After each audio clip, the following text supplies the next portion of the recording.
Hi good morning. ಇದು Saturday morning. ಎಲ್ಲರಿಗೂ ಕನ್ನಡ ರಾಜ್ಯೋತ್ಸವದ ಆರ್ಥಿಕ ಶುಭಾಶಯಗಳು.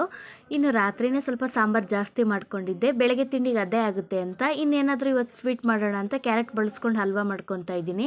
ಇನ್ನು ಕ್ಯಾರೆಟ್ ಚೆನ್ನಾಗಿ ತೊಳೆದು ಅದನ್ನು ತುರಿದು ಎತ್ತಿಟ್ಕೊತಾ ಇದ್ದೀನಿ. ಮೊದಲೊಂದು ಕಡಾಯಿಗೆ 2 ಸ್ಪೂನಷ್ಟು ತುಪ್ಪ ಹಾಕ್ಕೊಂಡೆ. ಇನ್ನು ಇದಕ್ಕೆ ದ್ರಾಕ್ಷಿ ಗೋಡಂಬಿ ಬಾದಾಮಿ ಹಾಕಿ ಚೆನ್ನಾಗಿ ಹುರಿದು ಎತ್ತಿಟ್ಕೊತಾ ಇದ್ದೀನಿ. ಇನ್ನು ಅದೇ ಕಡಾಯಿಗೆ ತುರಿದಿಟ್ಕೊಂಡಿರುವಂಥ ಕ್ಯಾರೆಟ್ನ ಹಸಿ ವಾಸನೆ ಹೋಗೋ ತನಕ ಚೆನ್ನಾಗಿ ಹುರ್ಕೊಂಡು ಇದಕ್ಕೆ 1 ಕಪ್ ಹಾಲು, 1 ಕಪ್ ಸಕ್ಕರೆ, 1 ಏಲಕ್ಕಿ ಹಾಕಿ ಚೆನ್ನಾಗಿ ಮಿಕ್ಸ್ ಮಾಡಿಕೊಂಡೆ.